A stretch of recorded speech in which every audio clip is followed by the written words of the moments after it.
the stone becomes bread.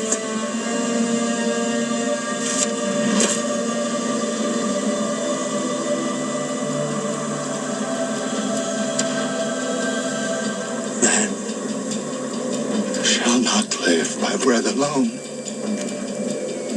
but on every word that comes from the mouth of God.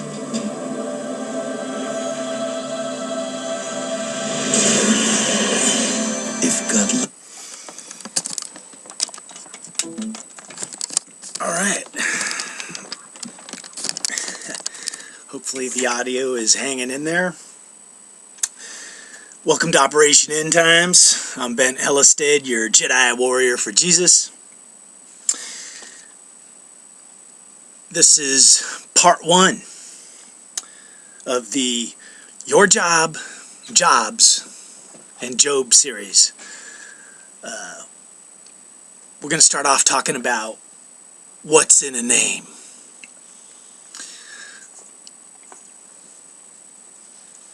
And my friends, if this is your first time visiting the channel, God bless you.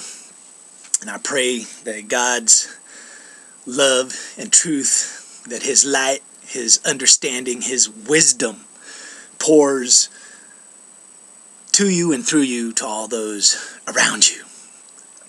And I hope that it pours through this video. We're living in the most amazing times. Today is August 20th. We got Comet Ison coming in, which has all sorts of implications. Dabu 7 has been doing some good videos. He put one up today. It was like part 3 talking about Ison and all the prophetic and spiritual meanings that could be applied to its approach this year, 2013. And of course, we just wrapped up the Mind Fast series. And we kind of ended having breakfast with Nimrod. We're going to continue to talk about Nimrod. But before we get to that, it's all about what's in a name. And my friends, everything is in a name.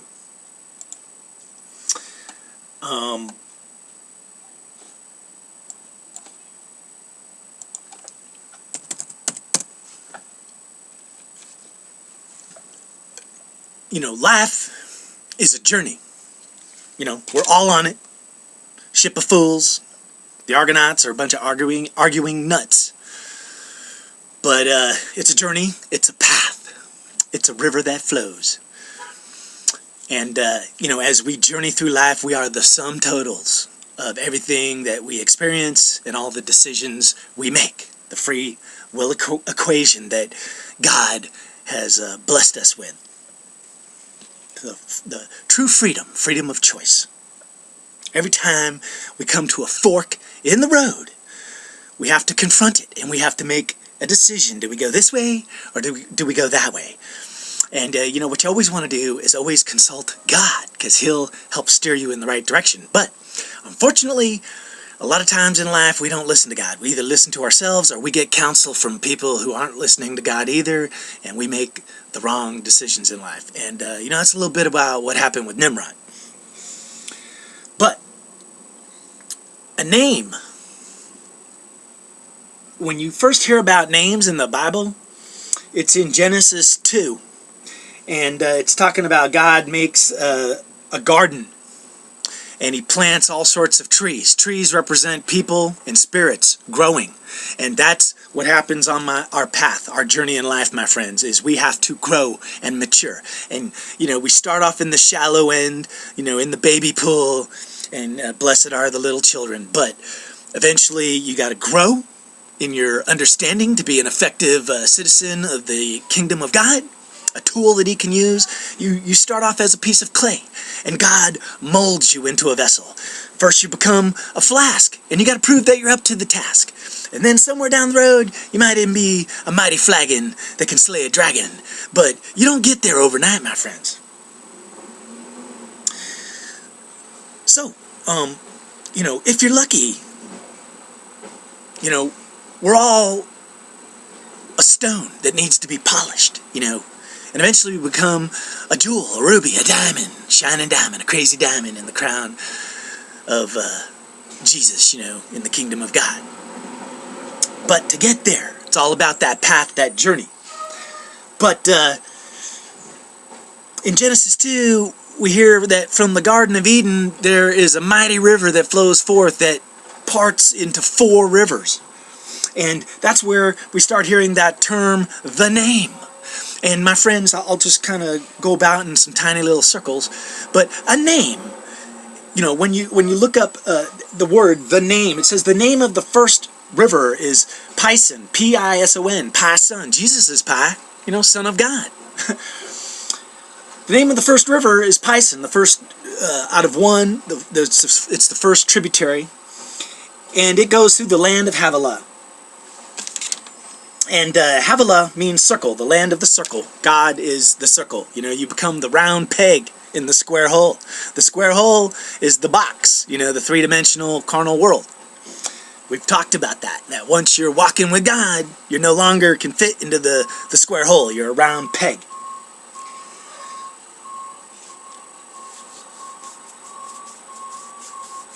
But Pison means to increase, to spread, to grow up. It's from the Hebrew word 6376. It kind of looks like pishon, to be shown things, you know. It's from the root word to push, P-U-W-S-H, means to spring about, to act proudly like a horseman, right, riding a horse, to multiply. You know, and God, that was what he said when he created man. He gave his first commands. He said, "Be fruitful." That was number 1. Then he said to multiply. So the first river, Pison, is to multiply, which is the second thing he told us to do. Now I'm going to skip ahead. The 4th river, it doesn't talk about encompassing a land. It just says in the 4th river, it says,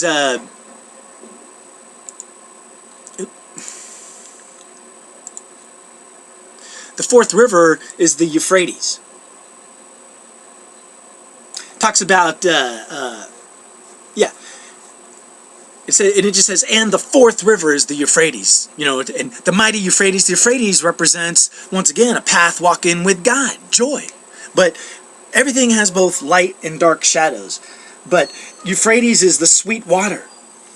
It means, it is the Hebrew word 6578, parath, or Pirath, P-E-R-A-T-H. So this is going to reflect both good and bad. Because when you're on the path, if you stay on the path, you're walking with God. But you can also step off the path. But the Euphrates, literally, parath looks like the word path. The word path is within it, but also is the word wrath.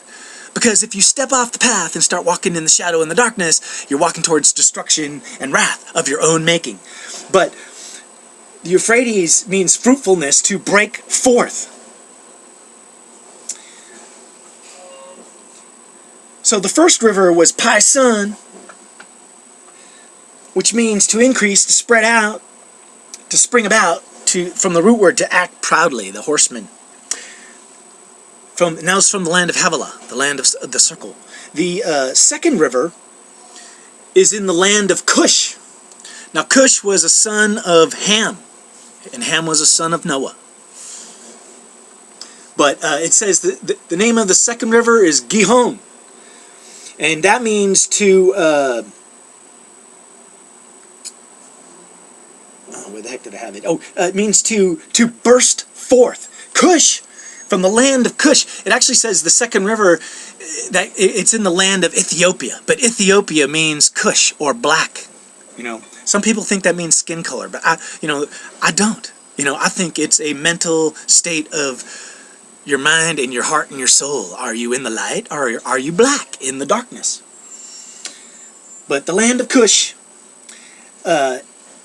the river Gihon means to birth forth, and see, black is the abyss, to burst forth out of the abyss. And my friends, that's the path of light. That is the bridge. That is Jesus Christ. He is the light that breaks the darkness. He calls us out of the sepulcher of our minds that we've created in this 3D world, and we go from living in darkness and death, we burst forth out of the land of Cush.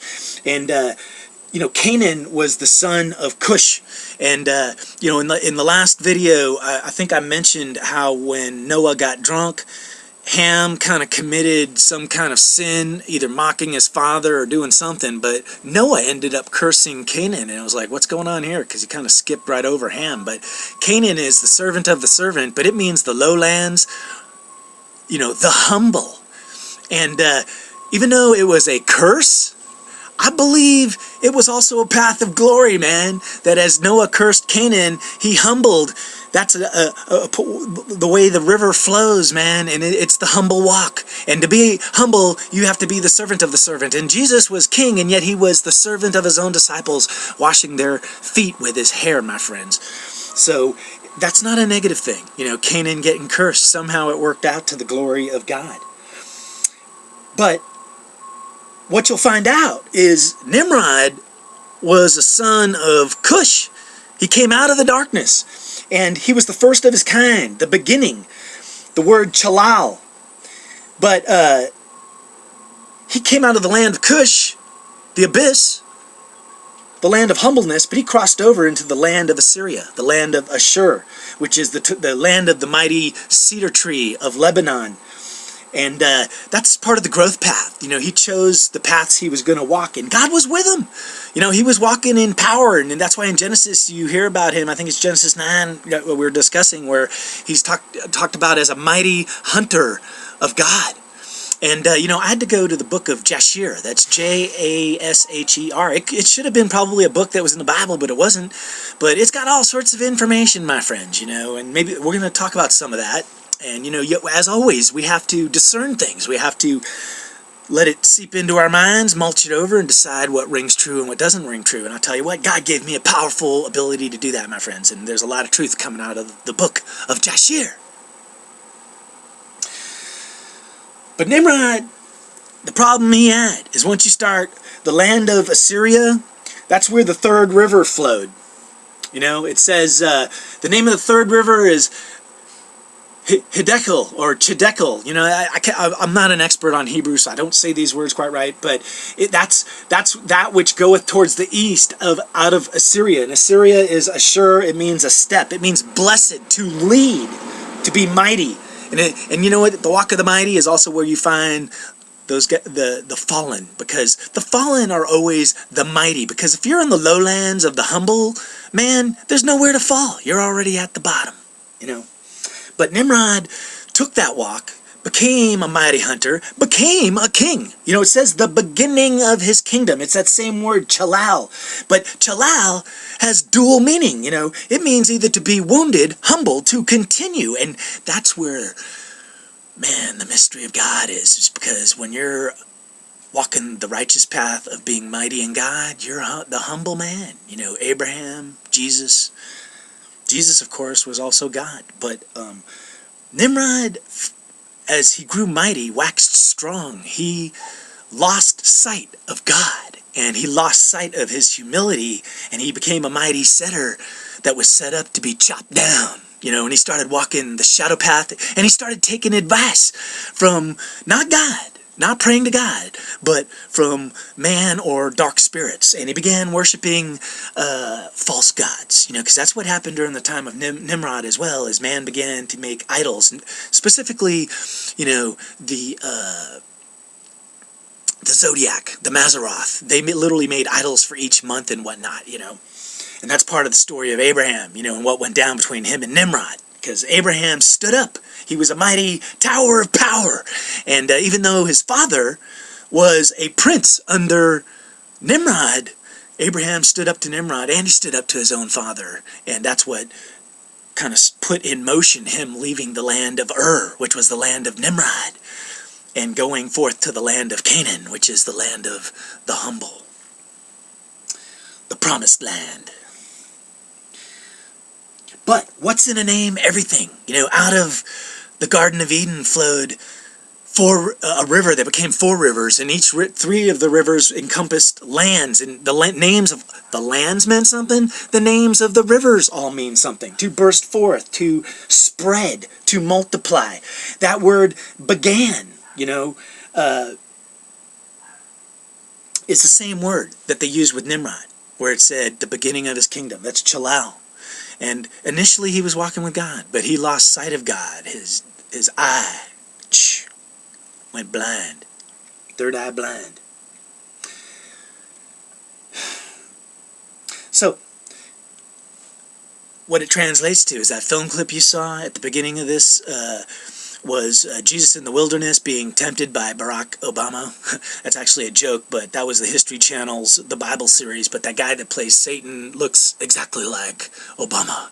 And guess what? His name kind of means some stuff that's related to Satan, you know, like fallen lightning and whatnot. But I'm going to clear something up, my friends. We all can walk on the shadow path. And we all have free will to choose what path and what fork in the road we're going to choose. And that's why I say, you know, we must pray for Barack Obama, because just like Nimrod, he made choices on who he was going to serve, who his boss was, who his master was. And that's going to get us into the meat of what we're talking about, which is your job, Jobs, as in Steve Jobs, and Job, as in Job, the end time man. You know, because it was a fork in the road that they all had to confront. And part of it was the mind fast, because the land of Cush, the darkness, that's the darkness of the abyss. And it's not only could be physical, but it is spiritual. It is in your mind. And that's what we were talking about in mind fast, which is shutting off your own carnal mind, which is dragging you down into the hole, into the abyss.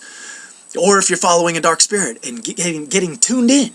You know, having God erect the high tower, the radio tower that puts you onto the rod, the living lightning, the conduit, the network of God. Tap it into heavenly thoughts of joy. You know, the Euphrates, walking the glory path.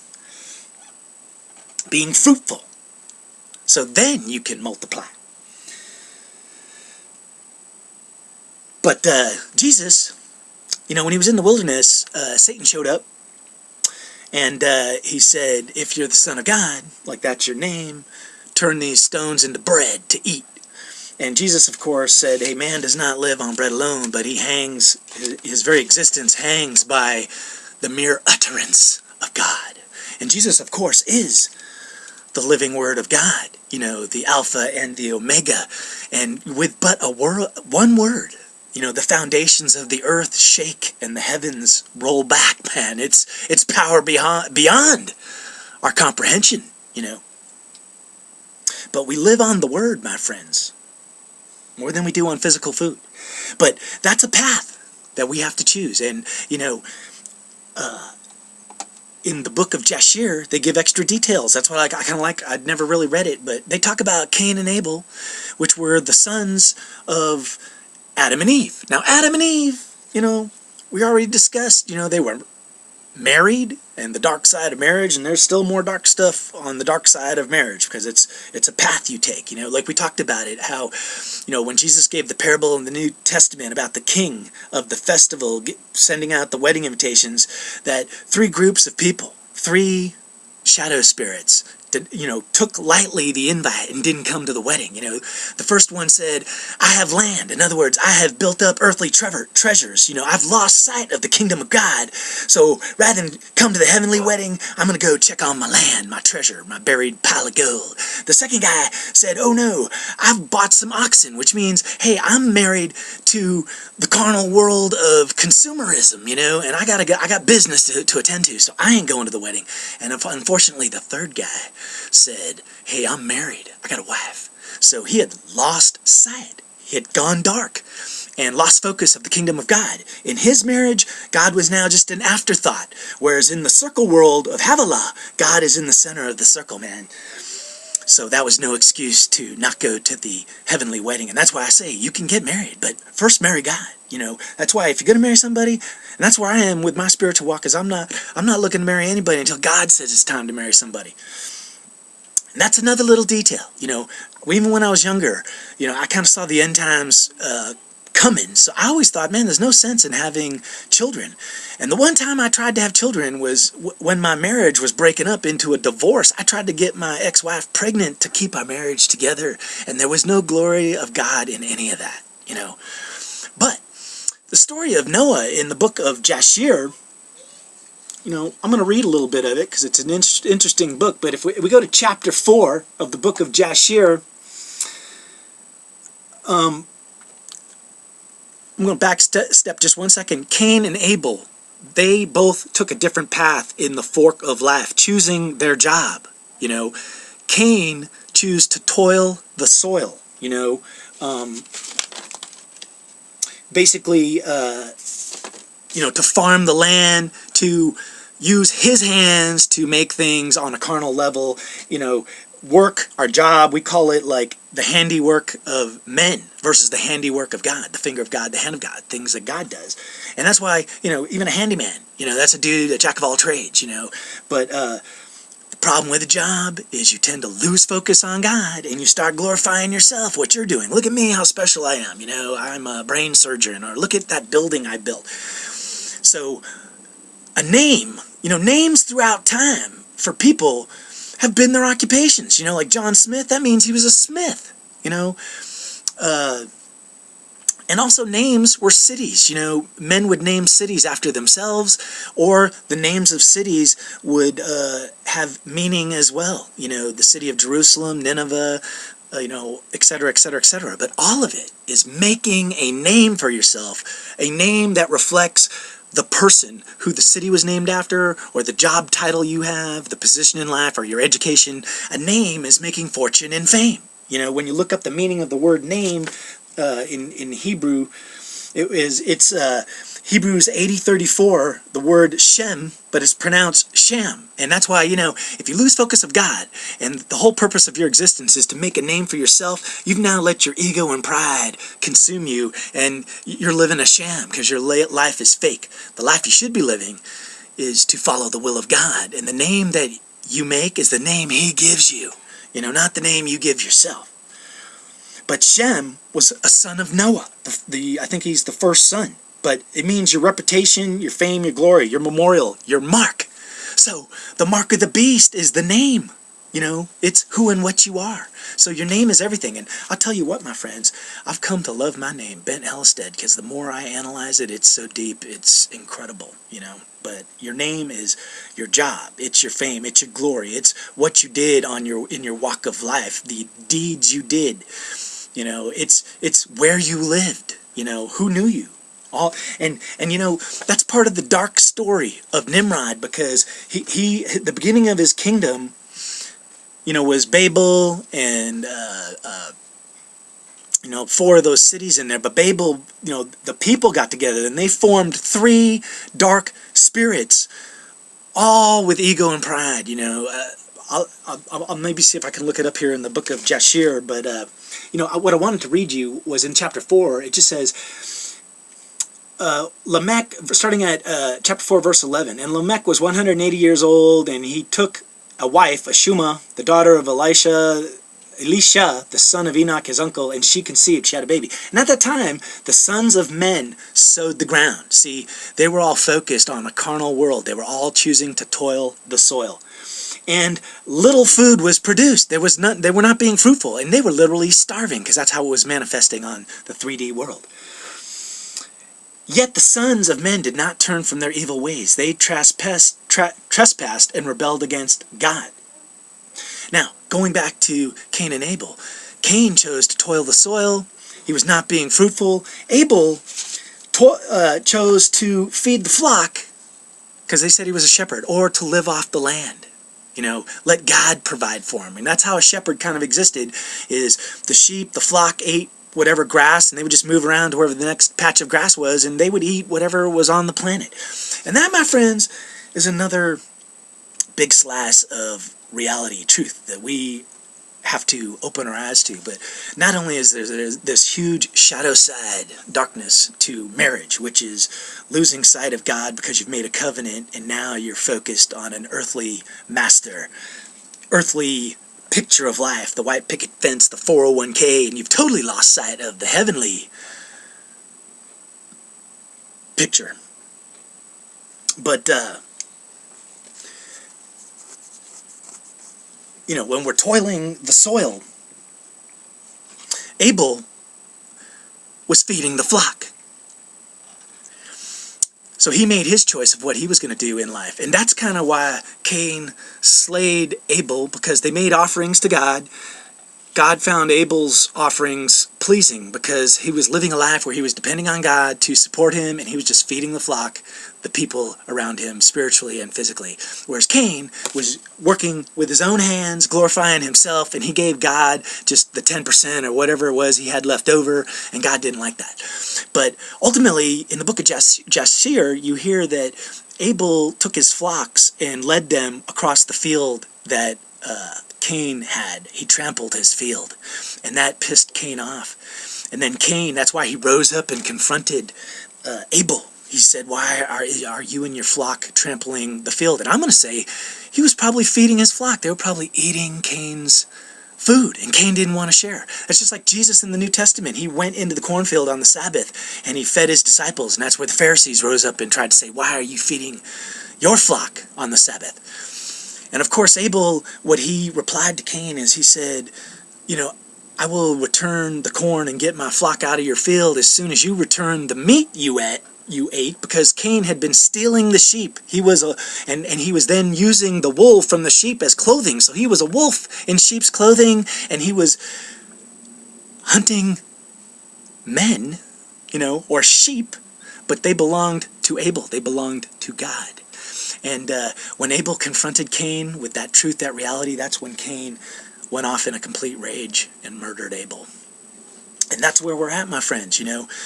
If you're a tower of power, there's darkness out there, and confronting is dangerous business. And that's why, my friends, it's all about getting into the deep end of the pool, because, what is unfolding in front of us is not for spiritual babies. But anyway, getting back to Jasher. And the wife of Lamech, this is verse 13, we're in 2013, and the wife of Lamech conceived and bare him a son at that time at the revolution of the year. And Methuselah called his name Noah, saying the earth was in his days at rest and free from corruption. And Lamech his father called his name Menachem, meaning this one shall comfort us in our works, and miserable toil in the earth. Toiling in the soil is miserable. And my friends, that's why the world is screwed up. I hate to just beat a dead horse here, but, even the food industry is completely corrupt with genetically modified stuff. Our whole environment's now crazy with insecticides. There's so much darkness and evil in the food industry. People starving like never before.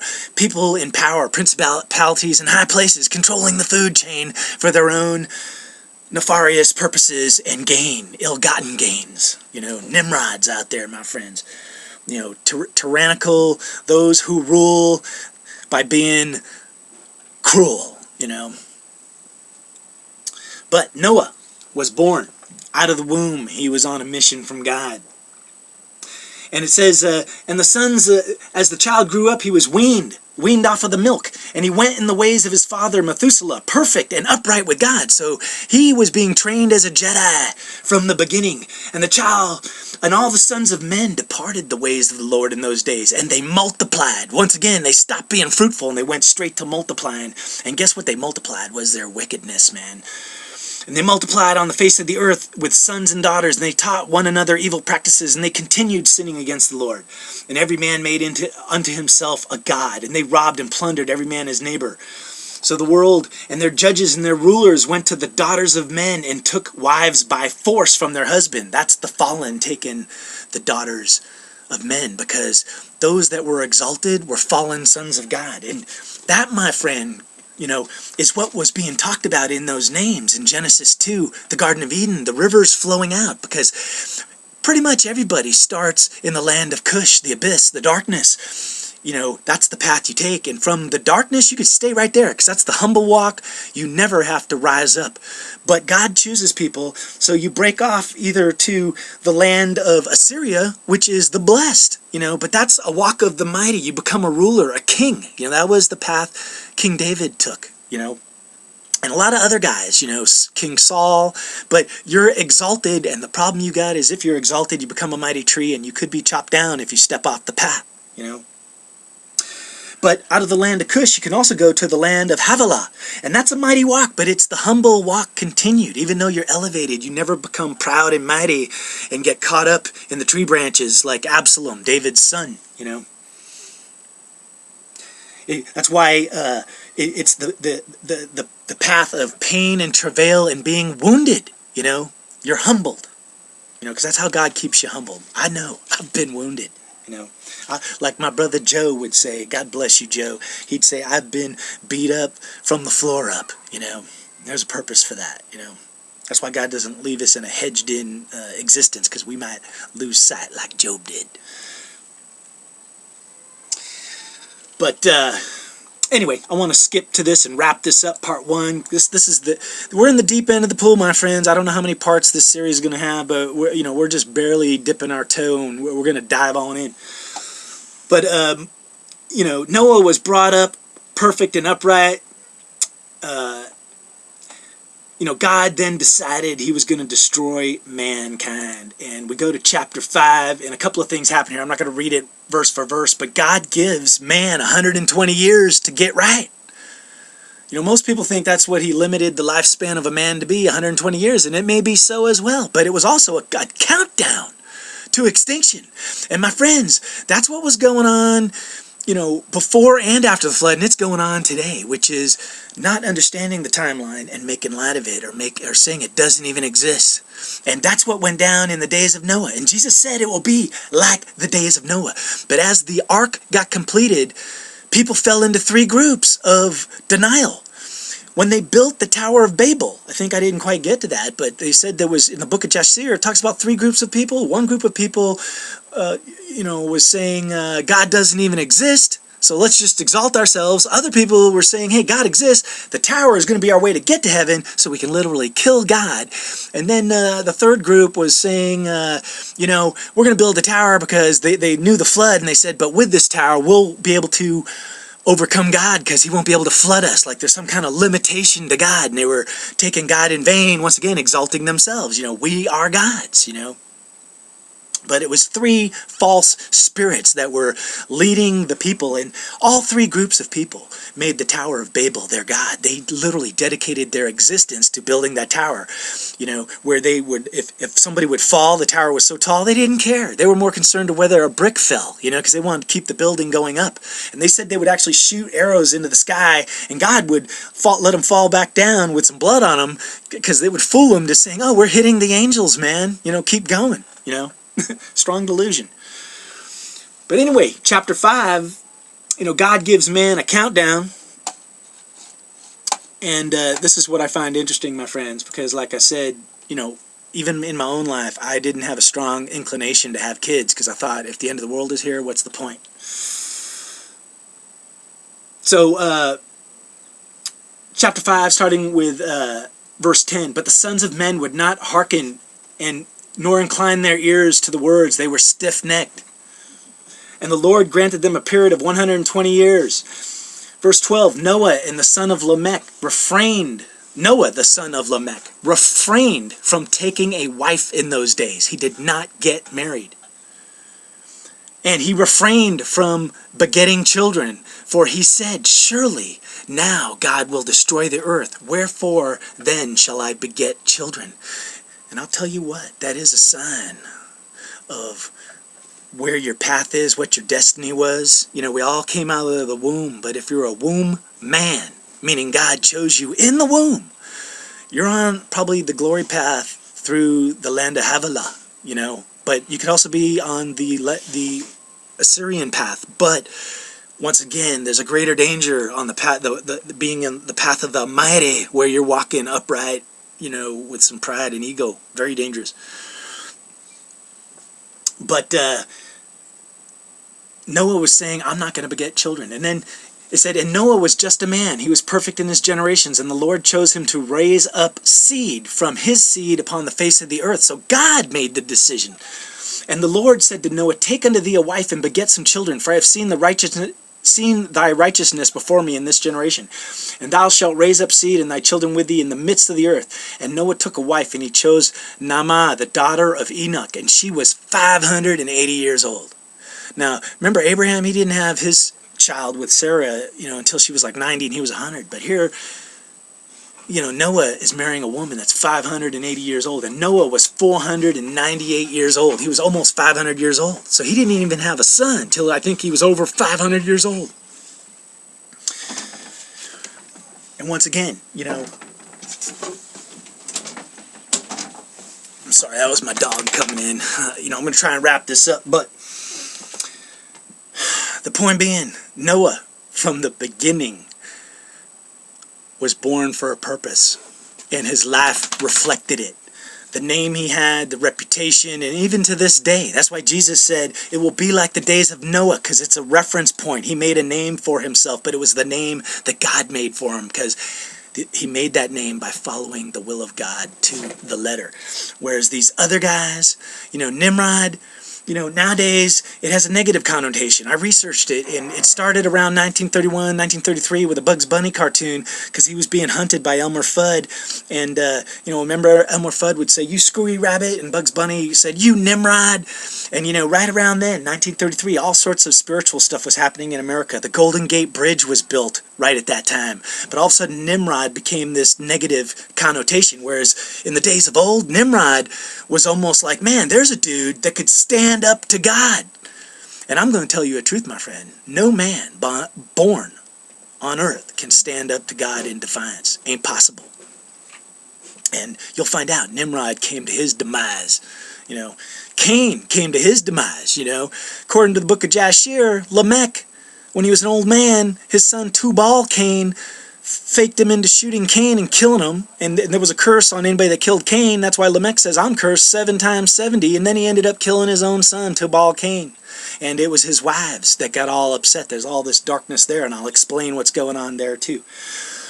But, you know, this is part 1 of your job. What is your job? What path have you chosen? Who are you? What name are you making for yourself? Jobs, Steve Jobs, the movie came out last Friday. We'll be talking about Steve Jobs as well. And, of course, Job, the end time man. We'll be getting deeper into that. All right, I'm Ben Hellstead. This is Operation End Times. This is part 1. God bless you all. May you have an awesome day. Out here in San Jose, it is just blazingly hot. The sun is shining like never before. You know, may you all be high towers of power if you're on this walk, and may God's light and love and understanding and wisdom and compassion and mercy flow to you and through you, and be a beacon, a shining crazy diamond, man, to break the darkness for those on the shadow path. All right, take care.